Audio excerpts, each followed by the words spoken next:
Hi అండి. Welcome to my channel. ఇవాల్టి వీడియోలో అయితే సమ్మర్ స్పెషల్ అయిన పచ్చి మామిడికాయతో చాలా టేస్టీగా పచ్చడి ఎలా చేసుకోవాలనేది చూపిస్తానండి. నోటికి ఏమీ తినబుద్ధి కానప్పుడు ఇలా మామిడికాయతో పచ్చడి చేసుకొని తినండి. చాలా చాలా బాగుంటుందన్నమాట. నోటికైతే పుల్ల పుల్లగా కారం కారంగా చాలా బాగుంటుందండి. చేసుకోవడానికి పెద్దగా టైం కూడా అవసరం లేదండి. చాలా సింపుల్గా అయిపోతుంది. అన్నంలోకి అయితే సూపర్గా ఉంటుందండి. వీడియోలోకి వెళ్ళే ముందు ఎవరైనా ఫస్ట్ టైం ఈ ఛానల్ చూస్తున్న వాళ్ళు ఉంటే ఛానల్ని సబ్స్క్రైబ్ చేసుకొని పక్కనే ఉన్న బెల్ సింబల్ని యాక్టివేట్ చేసుకున్నారంటే నేను ఎప్పుడు వీడియోలు అప్లోడ్ చేసినా మీకు నోటిఫికేషన్ రూపంలో వస్తుందండి. అలాగే వీడియోని చివరి వరకు చూసి లైక్ చేసి సపోర్ట్ చేయండి. మీరు ఇచ్చే లైకుల వల్ల వీడియోలు అయితే ఇంకొద్దిగా ఎక్కువ మందికి రీచ్ అవుతాయండి. సో లైక్ చేయండి. ఇంకా ఆలస్యం చేయకుండా ఈ ఎమ్మి మామిడికాయ పచ్చడిని ఎలా ప్రిపేర్ చేసుకోవాలో చూసేద్దాం పదండి. ముందుగా మామిడికాయల్ని వీడియో క్లిప్లో చూపించిన విధంగా చిన్న చిన్న ముక్కలుగా కట్ చేసుకోవాలండి. పచ్చడి చేసుకోవడానికైతే కొద్దిగా పుల్లగా ఉండే మామిడికాయలు అయితే తీసుకోవాలండి. ముక్కలన్నింటినీ కట్ చేసుకుంటూ ఇలా ఎమ్మటే నీళ్ళల్లో వేసుకోవాలి. నేనైతే ఇక్కడ మీడియం సైజులో ఉండే 2 మామిడికాయలను అయితే ఇలా ముక్కలుగా కట్ చేసుకున్నానండి. ఇప్పుడు మామిడికాయ ముక్కల్ని నీళ్ళల్లో నుంచి బయటికి తీసుకొని కొద్దిగా రోట్లో వేసుకుంటూ దంచుకోవాలి. రోట్లో ముక్కలన్నీ ఒకేసారి వేసుకోకుండా కొన్ని వేసుకుంటూ దంచుకోవాలన్నమాట. రోలు లేని వాళ్ళు మిక్సీలో కూడా వేసుకోవచ్చండి. మిక్సీలో కూడా రోట్లో దంచుకున్నట్లుగానే పచ్చడి ఎలా చేసుకోవాలనేది ఇంకొక వీడియోలో అయితే అప్లోడ్ చేస్తానండి. ఇలాగే మామిడికాయ ముక్కలన్నింటినీ రోట్లో వేసుకుంటూ కొద్దిగా కచ్చాబిచ్చాగా దంచుకోవాలి. ఇలా దంచుకునేటప్పుడే ఒక స్పూన్ ఉప్పు కూడా వేసుకొని ఉప్పు మొత్తం మామిడికాయ ముక్కలకు పట్టేలాగా బాగా దంచేసుకోవాలి.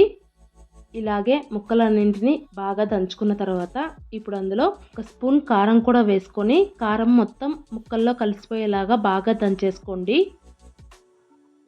కొద్దిసేపు దంచుకోగానే పచ్చడి అయితే ఇలా వీడియో క్లిప్లో చూపించాను కదా, అలాగైతే రెడీ అవుతుందండి. ఇప్పుడు అందులో ఒక 5-6 తెల్లబాయలు వేసుకొని తెల్లబాయలని కూడా బాగా మెత్తగా దంచేయండి. ఈ మామిడికాయ పచ్చడిలో మెయిన్ ఫ్లేవర్ అయితే తెల్లబాయేనండి. తెల్లబాయని మాత్రం అస్సలు స్కిప్ చేయకండి. ఇలా మొత్తం మెత్తగా దంచుకున్న తర్వాత ఫైనల్గా ఒకసారి ఉప్పు కారం చెక్ చేసుకోవాలి. ఉప్పు కానీ కారం కానీ సరిపోకపోతే ఇంకొద్దిగా వేసుకొని ఇంకొద్దిసేపు దంచేసి గిన్నెలోకి అయితే తీసుకోవాలి. నేనైతే పచ్చడిని మరీ మెత్తగా కాకుండా కొద్దిగా ముక్కలు ఉండేలాగానే దంచుకున్నానండి. మీరు కావాలంటే ఇంకొద్దిగా మెత్తగా కూడా దంచుకోవచ్చు. పచ్చడిని మొత్తాన్ని గిన్నెలోకి తీసుకున్న తర్వాత ఒకసారి చూపిస్తున్నాను చూడండి. ఇలాగైతే రెడీ అయిపోతుందన్నమాట. ఇప్పుడు పచ్చడి తాలింపు పెట్టుకోవడం కోసం గ్యాస్ పైన ఒక ప్యాన్ పెట్టుకొని 2 నుంచి 3 టేబుల్ స్పూన్ల ఆయిల్ వేసుకోండి. ఆయిల్ హీట్ అయిన తర్వాత తాలింపు గింజలు, ఇంకా సన్నగా కట్ చేసి పెట్టుకున్న ఉల్లిపాయలు, అలాగే ఒక 4 తెల్లబాయల్ని సన్నగా కట్ చేసుకొని వేసుకోండి. అలాగే ఎండుమిరపకాయలు, కరివేపాకు కూడా వేసుకొని తాలింపు మొత్తం బాగా ఫ్రై అయిన తర్వాత అందులో మనం దంచి పెట్టుకున్న పచ్చడి అయితే వేసుకోవాలి. నేనైతే తాలింపులోకి కొద్దిగా ఆయిల్ తక్కువగా వేసుకున్నానండి. మీరు కావాలంటే ఇంకొద్దిగా ఆయిల్ కూడా వేసుకోవచ్చు. పచ్చడి మొత్తం ఇలా తాలింపులో కలిసిపోయేలాగా కొద్దిసేపు కలిపేసుకొని 1 నిమిషం పాటు పచ్చడిని సన్నని సెగ మీద ఉడకనివ్వాలి. ఇలా 1 నిమిషం తర్వాత మళ్ళీ ఒకసారి కలిపేసుకొని గ్యాస్ ఆఫ్ చేసేసుకున్నామంటే మామిడికాయ పచ్చడి అయితే రెడీ అయిపోతుందండి. ఫైనల్గా ఒకసారి సాల్ట్ అయితే చెక్ చేసుకోండి. తాలింపు వేసుకున్నాం కాబట్టి కొద్దిగా సాల్ట్ అయితే తగ్గి ఉంటుందండి. సో ఇంకొద్దిగా సాల్ట్ వేసుకొని ఫైనల్గా ఒకసారి కలిపేసుకున్నారంటే మామిడికాయ రోటి పచ్చడి రెడీ అయిపోతుందండి. చూసారు కదండి పచ్చడి ఎంత కలర్ఫుల్గా ఉందో. టేస్ట్ కూడా చాలా చాలా బాగుంటుందండి. ఇంకా సమ్మర్లో మామిడికాయలు అయితే దొరుకుతూ ఉంటాయి కదా, సో నోటికి ఏమీ తినబుద్ధి కానప్పుడు ఇలా పచ్చడి చేసుకొని తినండి. అద్భుతంగా ఉంటుందన్నమాట.